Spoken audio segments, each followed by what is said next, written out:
People still hear producer and they think beatmaker to this day. People that have been in the industry a while still think a producer is just the guy that made the beat.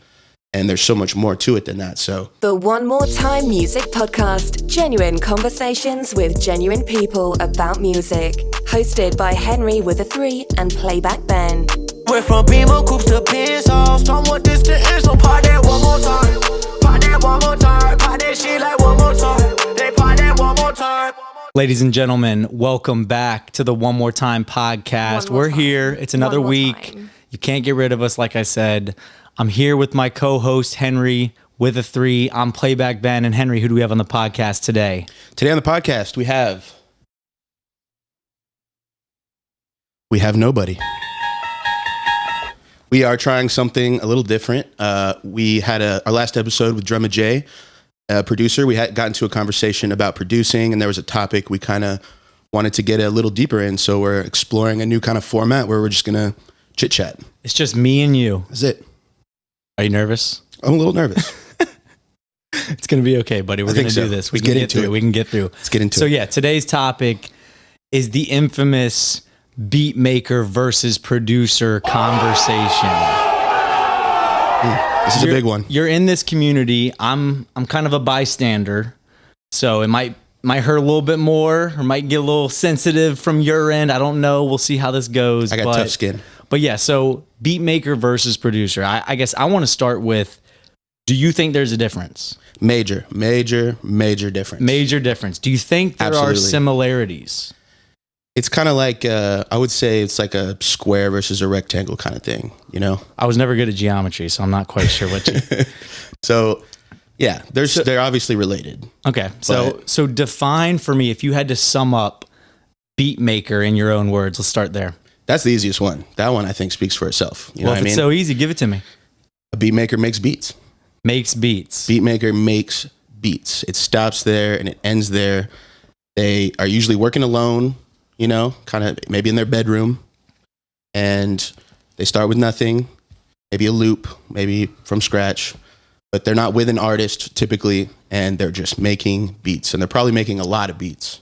Big packs of beats, sending out packs of beats. True beatmaker. Does quantity have to play into the equation, would you say? I don't think it has to, but because a beatmaker isn't doing all the other things that a producer is doing, then I would hope that if you're just a beatmaker, you're kind of compensating that extra time by having a bigger quantity. You know what I mean? Sure. So on the flip side, define producer for me. Once again, high level, we'll kind of get into the weeds, but I want to start 30,000 foot view. What is a producer in your own words? A producer is any individual who oversees the creation of a song from beginning to end. They are, it's like a movie. You think about a movie producer, right? They're not like directing, they're not acting. They're kind of the one that oversees the entire process, right? Maybe they have to put some money into it. They kind of put dots together, they connect people, they get the right pieces of the puzzle together, whatever that means to that person. That's a producer. And that goes far and beyond just making a beat, even though that can be included in that. Sure, but to me then, how do you split the difference between executive producer? Because that sounds very executive producer-like, not necessarily doing any of the groundwork, right? Do you think that is what you're describing, or... Somewhat, yeah, somewhat. To me, an executive producer is a true producer, and that's more of a term I like to use for someone that does projects, someone that's actually producing entire albums, you know, or so it goes beyond. Projects. So you can't executive produce a single. Do you think? I guess you can. But to me, it's not that different. I'm asking the tough questions here, Henry. Yeah, this is good. No, we're off to a hot start. I love it. But yeah, to me, it's a producer. To me, like the ultimate producer is like a DJ Khaled, who isn't necessarily making any, you know, not working on any of these beats or anything, but he's responsible for all these songs coming together. He finds this person to do that. Okay, that person would sound crazy if I move this here and put that together here and we make this. Like, people don't give him respect, but he's like the ultimate kind of executive producer that I would say. Sure. So then you mentioned a big delineation between beatmaker and producer is the interfacing or lack thereof with the artists. Absolutely. So do you think, does it have to be in person? Can that be over the internet in these days? Like, where do you think that line starts? I think it is very, Or I guess, where would you draw the line there? it is very possible to do it without meeting. I always think it's better. I think there's better vibes when you're in the same room, but I do think you can still produce, from the other side of the world. There's guys, there's beat makers in Europe that are like killing it. There's some crazy beat makers from Europe. And some of them, you might lease a beat from them on their BeatStars, never talk to them, make the song, get it mixed, put it out. To me, they're just a beat maker. But if that person is following up, does an email back and forth, here's the first mix maybe, gives feedback, right? And is really working together to kind of like, oh, I love what you did on the bridge right there. I changed the bass. I swapped out the 808 for a synth bass on that bridge part, and I think that makes it way cooler. Stuff like that, being involved. So it's not just communication, right? Because at first you started off with, if they hit them up, seeing how's it going, like, did you record to it? Like, how did it go? It's far beyond just the communication. Would you say that inevitably there's at least one change that happens after the initial, here's the beat? There doesn't have to be a change just for the sake of making a change, Okay. Maybe they hear it and decide everything you did is perfect. So then is that a producer? Yes. And if they Really? actually took the time and listened to it all and decided that it's perfect, then yeah, it's the people that, make the beat and never really hear the song or have any input until the song is out. To me, that's more of a beat maker. They didn't really have... Some people like to make changes to songs just to say that they did it, and that's kind of lame. If you love what someone did, I'd say, leave it alone. But you should be able, if you're producing a song, you should have that opportunity to say, hey, I think this will make the song better. I think you could change this. Let's try this. Let's work together. Let's make the best possible song we can. Sure. Do you have an opinion on where each of those sit hierarchically? Is that a word? Hierarchy. Are we make up words on this podcast. Making up words on the podcast. I guess does one trump the other? Is one a general and one's a captain? I mean, is there a rank to the differences, the difference between beat maker and producer? I don't know if there's a rank necessarily. To me, production is more important. So if that makes it a higher rank, so be it. And production goes far beyond just, how's the beat sound? How do the vocals sound? It's when for example, when I'm engineering and I'm sitting and working with an artist, I act as a vocal producer, which is a huge part of production. Sometimes I think I'm a better vocal producer than I even am a beat maker. So for those that don't know, what would you say qualifies as vocal production? Like, what kinds of things tactically, what are you doing? You're definitely in the session as the artist is recording. Physically there. I guess you could FaceTime technically be in Zoom the entire time. That would be pretty annoying though. Okay. But yes, some way you're a part of the session. You're participating. You're listening to every single take. You're absorbing it, the whole song. And you are working with the artist to get the best possible vocals. You're taking out words, you're rearranging stuff, you're suggesting different ways of going about it. And to me, that's a huge part of production that has nothing to do with beat making. The beat's already made, but we're still producing a song together. I'm just kind of giving you ideas and bouncing back and forth and seeing what we can come up with. Sure. That's huge. And so vocal production, do you think if someone's a beat maker and they're sending beats out or they're putting them up on the internet, right, for people to consume, do you think that is there always a producer, would you say, in every song? Yeah, I'd say a lot of times it's the artist. Sure. And that's where I was kind of going. It's like me thinking about the process, right? Someone's got to be there, whether it's the artist in their own head saying like, nah, fuck that take, that was terrible.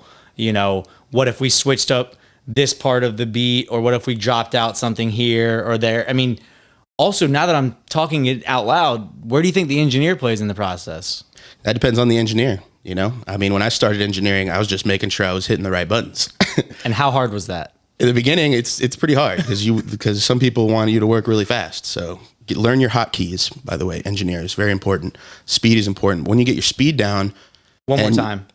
One more time. Hotkeys. One more time. One more time. Learn your hotkeys. Speed is very important. Your fucking hotkeys. And when you have your speed down and you don't have to think about what you're doing, you can spend your energy being there with the artist and kind of acting as a vocal producer. And I credit a lot of that to my success as an engineer.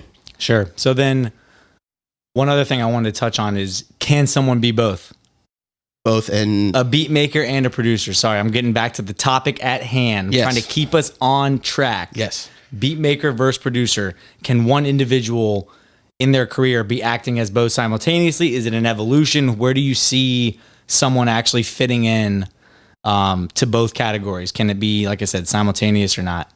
I absolutely think you can be both. And it's going to boil down to, first of all, if you make beats, boom, you're a beat maker. If you want to be a producer, it comes down to, are you interacting with this artist? Is that line of communication there? You might work with an artist that doesn't want your input. They just wanted to buy your beat and they don't give a fuck what you think, And in that case, you're kind of just a beat maker. Shout out to them. And what are you going to do? Shout out to them. What are you going to do in that case? But, and then, there's producers that aren't beat makers. Like I said, like a DJ Khaled, it's very possible. So every situation is different. Most producers, I would say, make beats.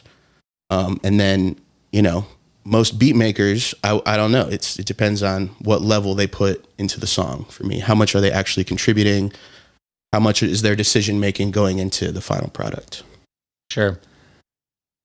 Where would you say you sit in the equation? Somewhere in the middle, most likely. I would definitely lean toward producer. I have a project coming out here pretty soon. Shout out to Back Outside. Back Outside. Coming out end of July. There's the title track is called Back Outside. I didn't even make that beat. You know what I mean? But I heard it made by, shout out, Ace Taylor and Jay Padron on the beat. I heard this beat that they had made like over a year ago. Beautiful, beautiful sample. Such a vibe. And then I heard some artists on it and I just knew that it was going to sound good together. So, in that case, I'm a producer. I didn't even I worked on the rest of the beats, but that one I just heard it and I knew.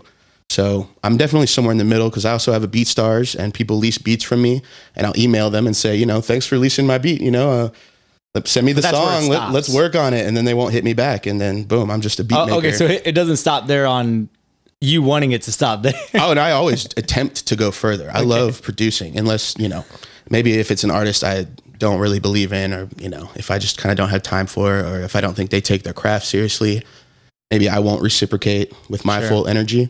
But, if it's an artist that I believe in and I want to do good and I want our music to sound as best as possible, I'm going to be annoyingly in their face trying to produce that song, whether or not I made the beat or not. Like I said, Back Outside. Didn't work on the beat, but I put it together. And that's probably one of my favorite songs on there, for sure. So it's interesting to me, there's no space on the song credits for Beatmaker. Do you think there should be? A. And if not, does that contradict everything we've been talking about so far? And they are actually producers or are they writers? Where would you... First of all, the times have just not caught up to the way that it works. To me... Just the music industry... It's just behind. It's not modernized at all. Song credits on DSPs just started within the last, year. I don't know. Like, come on. Yeah. It's 2021. There's a lot more modernizing. People still hear producer and they think beat maker to this day. People that have been in the industry a while still think a producer is just the guy that made the beat. And there's so much more to it than that. So should it be different, how it all works? Yes. Do I have much hope that that's going to happen anytime soon? Not really. So I'm kind of just trying to play the game in the meantime, personally. Just doing what we can do, Yeah. So one other point that I wanted to bring up is this concept of loops and loop makers, right? Shout out Loopmakers. Shout out the loop guys. Loopmakers, we'd love to have you on the podcast. Drop us a comment, leave it a review, and we'll be happy to get you on. So loops and loop makers, are loops new? I wouldn't say new, but their popularity and their use as a way of collaborating and making music has exploded recently. It's just funny to me. It's like this novel idea to make melodies. Yeah. It's like it is this new thing, I would say. Over the last couple of years, it's definitely picked up a lot of steam, right? But a lot of steam. It's clearly not this new earth-shattering concept of like, oh, there's some people that are proficient in developing melodies or catchy, sound bits that, can be used in different ways, right? And there's people whose drums slap. So you put them together. Yeah, exactly. For whatever reason, I think people had just more recently realized that it's an extremely efficient way of collaborating, networking, and just getting shit done. Really, I'm all about loops for sure. Loopmakers, send me an email. Inbox is always open, accepting loops at all times. Shameless plug for loops. So where would you say loop makers fit into this discussion of, it's of almost beat maker versus producer? It's almost like I don't want to say a step down, but it's almost like a sub of a beat maker. You know what I mean? Because if a beat maker is not involved in the song creating process, a loop maker sure as hell is probably not going to be involved, because it goes from he makes the loop, it goes to another producer's email, producer makes the beat, sometimes it goes to a third producer, finishes the beat, then maybe it goes to like an artist's email and their engineer pulls it up and they work on it. So loop makers are pretty far away from the equation to me in general. Shout out to the loop makers that still want to be a part of the process. Like, oh, this guy used one of my loops. Let's work on this song together. But I think that's pretty rare. So then if a loop maker is involved in the sessions and the creative process, giving their opinion, hey, try it this way. What if we did this? What if we did that? That then in your mind makes them, it kind of transforms them into the producer. That's production. So for sure, someone with a talent in loop making, once again, can still transcend into that producer category, is what you're saying. If I was just a pure loop maker, I would be, following up with everyone. Like, hey, did this artist work on that? Can I get a copy of the rough mix? Can I get the artist's email and give some feedback? And, you're probably going to get your publishing anyway, because, you're part of the songwriting process. You made that part of the beat, you get your pub. So it's almost like, what's the motivation to do that, outside of legitimately wanting to make the best song possible, which I think is great. But you're not really getting any extra credit. You're not getting any extra points for that or anything. So I think here's there's what a I'd say about it. It's a customer experience. I mean, this is the marketer here now speaking, right? Customer experience. If you can work with a loop maker that does add value above and beyond that and is checking in, I mean, that's just customer service 101 in my mind. If I was an artist and they hit me up, I would take note of that. I would appreciate it. Or if you were a producer, because typically it's not even the artists that are really interface. I mean, correct me if I'm wrong, the flow is typically loop maker to producer or beat maker to artist, right? That's kind of how it logically goes. Yep. So it's really, their clients are producers in my mind, right? They're trying to service the producer community. They're networking with producers or beat makers, right? To make sure that they get their loops, their loop packs out to the right people that are going to be in sessions with the right folks, right? Mm-hmm. So that's where I think that, there is a point to following up and to trying to be involved, even if it is just checking in and, figuring out where things are at, right? I mean, because you could just take the money and run, or take your points and run, or whatever, right? But I don't think that's not gonna leave a impression on them to want to go to you for the next pack of loops, right? It might leave an impression on producers who hear, someone's loops. Like, it's your brand as a creative. If you just want to be the best loop maker of all time, some of these kids in Europe, again, crushing it. There's some guys on like Looperman that I've used loops off of Looperman. Shout out Looperman. Do you prefer Looperman or Splice? This is not sponsored in any way, shape, or form, but we'd love to have either of you on as a sponsor for the podcast. Looperman is probably more in the realm of the type of music that I do. Okay. So, but Splice for, like one shots and drums and stuff is amazing. But, I had Germ in the studio one day, and Shout out Germ. We'd love to have you on the podcast. And he's going through his email, listening to beats, and he's like, these are all trash. Let's make something from scratch. I go into Looperman and type in Germ, and I find a Suicide Boys Germ type loop, and we cook up a crazy beat, with that loop, I end up hitting the guy up, on Instagram, and he sends me loops all the time. I was like, yo, we made Germ a beat on your Germ type loop. And I met him that way. Do they title them type loops? Absolutely. Oh my gosh. They're artists. So type beats have now transcended into type loops. Looperman has the type loops. It says YouTube has the type beat. It doesn't say type. Okay. Well, some of them do. I was like, that would be awesome. Yeah. So much. on that note, how do you feel about if you were a loop maker, strictly loop maker, right? Mm-hmm. Would you be relying on internet-based searches, like just people finding you, or would you be trying to network with producers and build those personal relationships, or would you think you'd do a kind of combination of both? Probably a little bit of both. To me, the in-person thing is always very important, but I don't know. In the case of the loop maker, I would say a pretty big percentage of it could be done online, really, because online in the sense of like getting the right keywords, Germ type. You found this guy or this loop because of Germ type typed loop. in his loop the right way. You easily though could have just kept searching Germ in that. You didn't. What made you want to reach out to him? Now I'm actually curious. I liked his loop, but couldn't you just have followed him on that page? Like, did you think he'd give you the like exclusive? Like, were you trying to like build some like exclusive relationship? I was trying to get him hype. I was trying to make his day. Like, wow, hey, okay. You did a Germ type loop, and I got Germ on your song. Yeah, like that's pretty. To me, if I was a loop maker, that'd be pretty cool. Yeah, right. Just like yo, that worked. That worked well. Yeah, straight up. Like that happened exactly. Because typically, if you were the loop maker, you'd be like, I'm never gonna get Germ. I just put that as I'm looking for Germ fans. Yeah, or rappers that want to be like Germ. Yeah, not actual Germ or the producer that works with Germ. It was great. And then, as a byproduct, he sends me loops all the time now. And so I got a couple more beats with him. And what's his name? So, his name is Rudy's Beats or Rudis Beats. I'm not sure. He's one of those European kids. Shout out to Rudis Beats, however we pronounce it. Sorry for butchering your name. But you got some hella good Germ loops. RUDIS Beats. Give him a follow on Instagram. He doesn't have enough followers for sure. Yeah, that's dope. Yeah. So any final words of wisdom on the topic, right? Any last comments on the beat maker versus producer discussion? The main thing I would say is to everyone out there who makes beats or produces, really find out who you are and where you fit into the equation, what you're good at.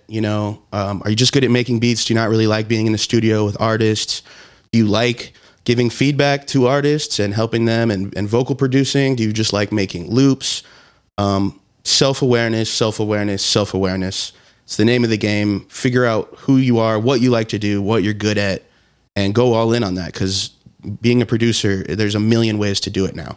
So figure out, your way of doing it, basically. There's so many ways. It's like try everything and then lock in and just go hard on that. Yeah, and for me, just to echo that, as once again the business, mindset behind it, it's exactly the same though. It's be unapologetically you.